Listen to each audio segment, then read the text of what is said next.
It's God news and not good news this week. No. Yeah. Yay.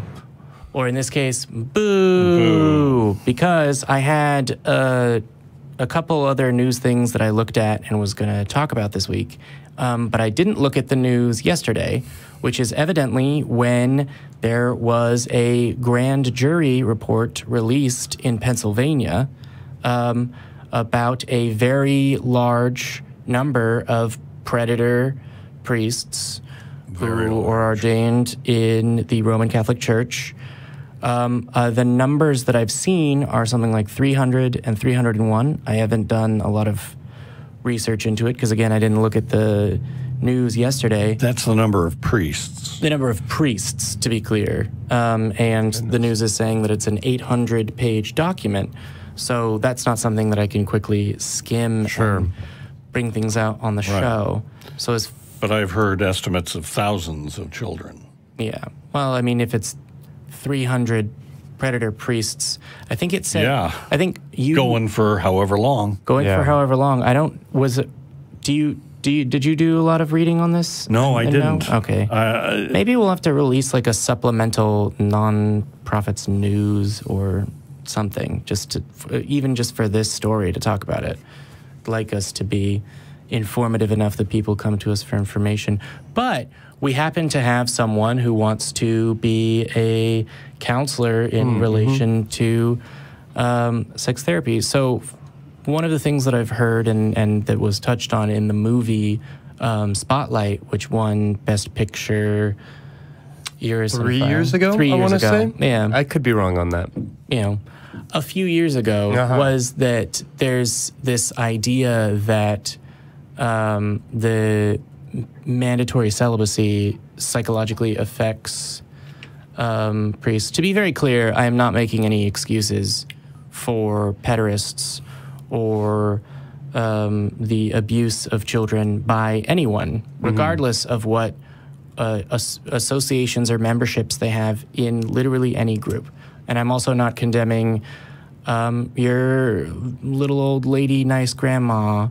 She is not, as far as I'm aware, you know, just because she goes to a Catholic church doesn't mean that she directly is involved in that. But this is not the last or it's the latest in a series of scandals of this nature from this organization. And so I thought, I don't know whether you have anything to speak to directly on some of the things that can cause people to be sexual predators towards children or on that notion. Yeah, you know, to suggest that celibacy pressures people or maybe pushes them into making these choices is not unreasonable. I do think it's reasonable to consider that as a possibility. I think more likely or a bigger part of it may be a little bit of self-selection. You know, folks that end up in the priesthood are oftentimes people that are looking to maybe shut down their sexuality because they feel like it's objectionable in some way, whether it's because they are already having at the time that they're in college or they're making a career choice and they're choosing the church.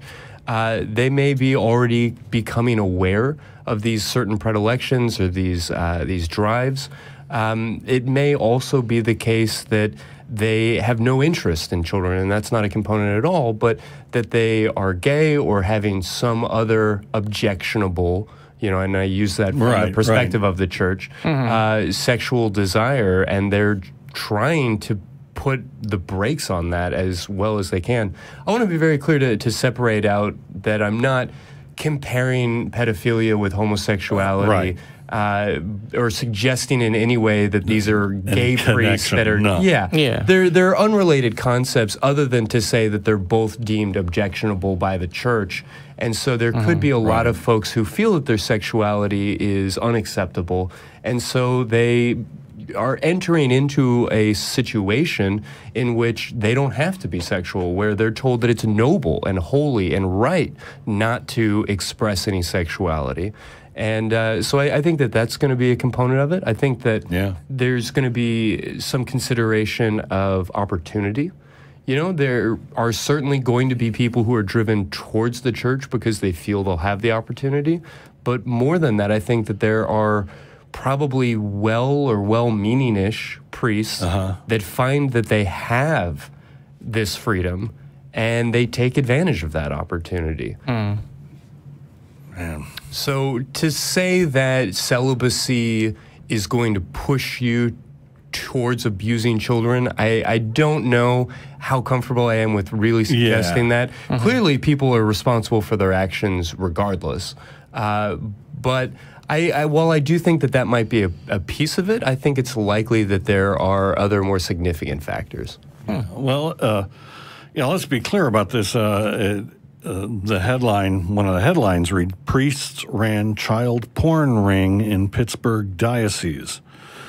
State AG's Attorney General's grand jury report. So it's like, wow. Okay, so that's very different. It wasn't Hillary in the pizza parlor in the basement. No, it was priests in Pittsburgh in a diocese. Yeah, and something that I'm looking at says that this is 6 dioceses. I mean, again, I would like to just say to our audience, we're doing a little bit of this reading on the fly. So if we have to go, oh, actually it was 7 dioceses, we'll do that. But yeah, if they were making material and then providing it to the world, I don't know.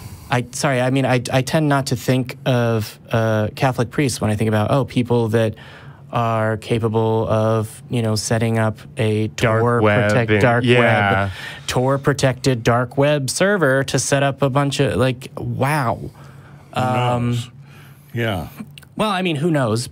Priests are human beings, and there's one day a week where they're very specifically required to be in a very specific place, but the rest of the time they can be learning and developing skills related to this. Damn. It's pretty awful. I keep asking, why are there still Catholics? Well, because it's not entirely about that, and it's one of those things that I kind of feel like that's why there's so many cultural Christians, is that's the part that is more universally appealing to human beings, is the human connection and human commitment. And when you formulate a cultural tribe around things, having traditions is fun. Having a tribe is a rewarding experience. I think you can probably back me up on that because you are more educated in the field of psychology than I am, so I should really... Yeah, I mean, there's a lot to give up. Having given it up myself, I recognize that there's a lot that you're losing out on. I mean, how often do you go to potlucks? How often do you spend an hour listening to a formal lecture that's shared in by your entire community? I mean, you might learn more from a TED Talk, and you might be more interested in it, but there is something about the ritual, about sharing that experience with other people. Being there. Yeah, absolutely. And a lot of it is, my grandparents and my parents and I, and, in violation of direct commandments from God, I've got a tattoo that says that, I'm a Christian and this, that, and the other. But if you're giving your money to an organization that uses a lot of that money to... Well, I mean, that's not... Today, the most here's from a news story. Today, the most comprehensive report on child sexual abuse within the church ever produced in our country was released, Attorney General Josh Shapiro said. Pennsylvanians can finally learn the extent of sexual abuse in the diocese for the first time. We can all begin to understand the systematic cover-up by church leaders that followed. The abuse scarred every diocese. The cover-up was sophisticated. The church protected the institution at all costs. Yeah. And that's where I go. That's the problem. You cannot circle the wagons around an organization that it purports to have values that protect human beings and, in particular, the most vulnerable. They try to hide their wrongdoing, and that itself is wrongdoing. Yeah, and changing institutional culture is unbelievably difficult, and it's very difficult to explain to someone, no, you can still have this community and this organization and organized community where it's like, if I want to have a potluck or whatever, I want to organize that. As a person who, you know, goes and hangs out with friends and, oh, are we going to meet downtown or are we going to meet at dinner? That's not a nothing task, but I'm just saying it's difficult to sell the idea to a person, even if they don't devoutly believe in the doctrine, that just enjoys the community. No, if you were going to try and sell the idea, no, drop this institution, stop going, stop giving money. If this is the way it's going to behave, you need to. Because that's what there is, and you know, so it's like much. If they didn't protect them, if they rooted them out, and cast them out, then you'd go, okay, I can respect it. I can see why there are bad still apples Catholics. and such. Yeah. But when the whole thing right up to the top is rotten, it's like, and to be, what other institution would sustain this? What other institution would we continue allow to exist? Yeah. And it goes back to the fact that it is religious, and that means putting something ahead of and on top of and more important than human beings. Right. Mm-hmm. And religion has poisoned religion. Yeah. You mentioned the film Spotlight, which is obviously relevant, but to me, the most upsetting part of that film wasn't the graphic stories or the upsetting nature of the content. It was actually, as the credits were rolling, they flashed up on the screen a list of cities that had similar scandals to the one that they described, and that list goes on for 2 minutes. Yeah. I mean, it was just terribly extensive and upsetting. And that's what we're really talking about here is nobody is going to read this story and think to themselves, wow, is the Catholic Church done? Is this it?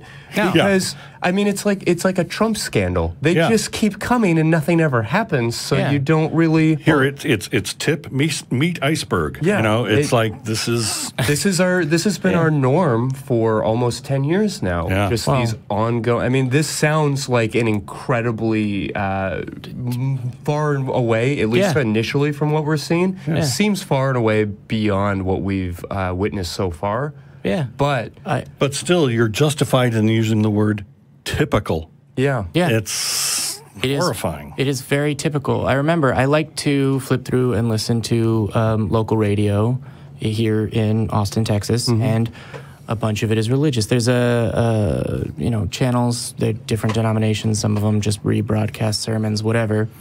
I'm not doing an advertisement for them, but one of them is, or at least one it was a couple years ago, I don't know if it still exists, deliberately Catholic. And I remember him, the host, saying something like, oh, you know, these abuse scandals that affected our church years ago, and I'm glad that the safeguards that they've put in place, and a lot of work has been done on that. And I don't really think that that's true. And I think that in part, fundamentally, it's because it's an incredibly large part of the culture. Is sort of like, yeah, no, we're protecting you, we're hushing this up, and we've been doing that for years. And that's a very difficult thing to change. And so the Roman Catholic Church may very well be at the point where it's like, well, if we fired everyone that had ever been involved in this, who do you have left? It's a global organization. It's very large. Populated, Yeah, it's sort of like, that's a very difficult thing to change, which is the one thing that holds me back from just blasting criticism of the current pope, because he's overrated, because he's outwardly a really nice guy, but he's not preaching infallibly through their infallible preaching procedures. So just because he says, oh, how could I judge a gay person? No, the doctrine is still, don't do that, it's a sin. That hasn't changed at all, right? It's baffling.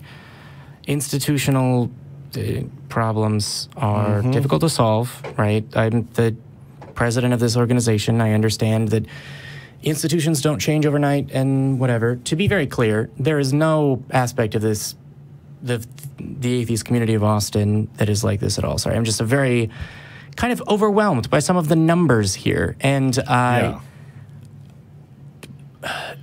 in my mind, I wasn't thinking about it because I heard, oh, child sex scandal. And so I went, oh, okay, priests who are pedophiles acting on it, having sex with children. I didn't think, oh, priests producing child pornography.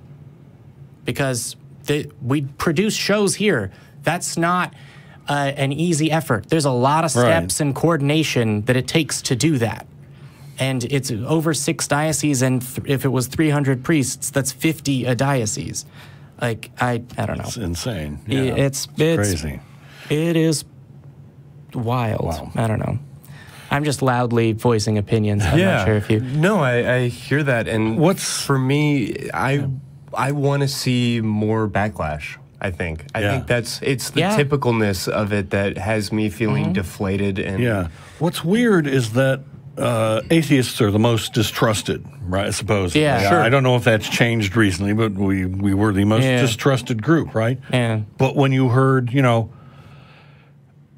systematic child abuse, what did you think of? I thought of the Catholic Church. Yeah. And when you heard, when you hear of other atrocities, it's strangely weird that atheists aren't the first thing that leap to mind. And certainly not institutions, right? So, for example, like there were members of the atheist movement that had scandals that came out. It is part of the American culture right now has the Me Too movement, which is producing some results. And they're not members of the community anymore. Lawrence Krauss was touring at the time and got dropped on short notice from an appearance after that broke, and dropped from somewhere else as a result of that. The opposite happens here institutionally, which is protected with all of the legal power that money can buy, and all of the diplomatic immunity that international relations can provide. Right. And when a person who is the head of a diocese in Boston, that's one of the people that was in the College of Cardinals that voted for the current pope. There is no equivalency here. The thing that disappoints me every time one of these comes out is that there is a difference between, oh, I work in the Vatican, oh, I work at a local diocese, and oh, I attend church. But everyone circles the wagons, right? People who are like, oh, I'm a Catholic, will say, yeah, I'm upset that there was one of the quotes that stuck out to me. It was a friend's parent said, yeah, I'm Catholic, but I'm a little bit upset because of the child molestation or whatever. And I didn't say it then, but I will say it now. Oh, okay. Presumably you also mean the systematic years of rape and sexual abuse, and the systematic years of physical abuse, and the effectively slave labor and the systematic covering it all up. And the systematic covering of it all up for years, with millions of dollars spent effectively on hush money. If your institution ostensibly revolves around forgiveness and healing and finding a way forward, maybe lean on that part rather than, oh no, we will keep sins secret, particularly if a large part for the Roman Catholic Church is confession, is confessing sins. It's... it's baffling. I can hear oh, we're all sinners, oh, they need help, but they're not getting it. There's no attention being paid to this, and it happens again and again. And what's frustrating is that the membership of this organization isn't calling for it. You're right. I very much agree with you. It's very difficult to have backlash against the religious institution that you are a member of. But in this case, it may very well be necessary. Yeah. Just empty offering plates for a week. 1 week, even, would be a more of a signal that has ever been sent to the Vatican by devout Catholics than I have ever heard of. But there's How likely is that to happen? I don't really have to go to the bookies in England, who are long-standing, very accurate, very successful, to know very, very unlikely. Man, that's really... child, like producing pornography. I very much am going to spend a lot of my spare time doing a deeper dive on this. Yes. This is appalling. I am appalled and otherwise strapped for unique speech. I'm just losing it here. Yeah, oh my God. You mentioned, the number 300 priests, something in that range. And I've seen 300 and I saw 301, but we haven't.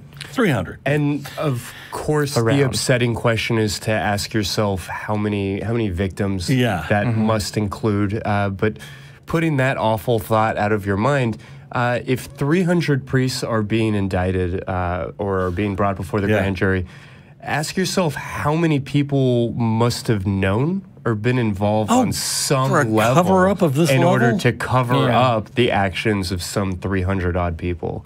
I mean, and that's without even getting into the questions of, how many people are donating money and because that number is probably closing in on 1 billion. At least over the course of a lifetime. Yeah. Do you mean number of people? Number of people who have at some point in their life donated money to the Catholic Church. Yeah, I would be. It's something in the billions. Yeah, it's billions or hundreds of millions at least. Yeah. Which again, there are gradients. There is a difference between but. They're not unrelated. They're not disconnected. And it's very difficult to tell someone your local church is the one that you can affect, right?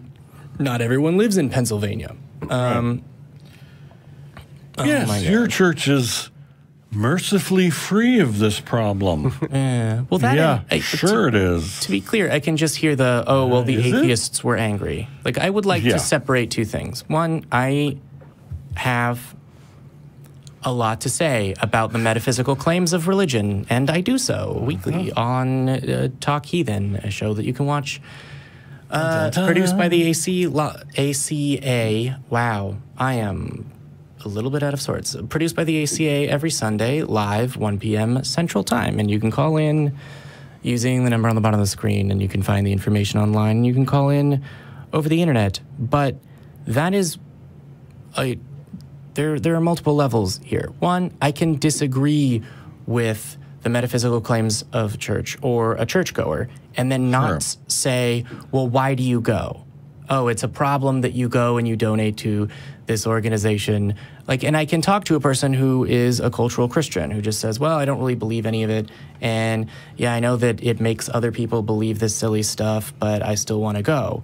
And I don't find myself asking that person, well, then why do you go and donate money to this? However, there is the separate issue that there is an organization of any kind that is systematically covering this shit up. Why would you give them money? The only response You're all complicit. That is logically consistent would be, take the good with the bad. And I would say, I don't think that anyone who would honestly stop and think about this, that wasn't involved, would say, that's a level of bad that I will take with the good at all. Yeah. I don't know. Maybe I'm optimistic about, the nature of human beings caring about each other, but it's difficult.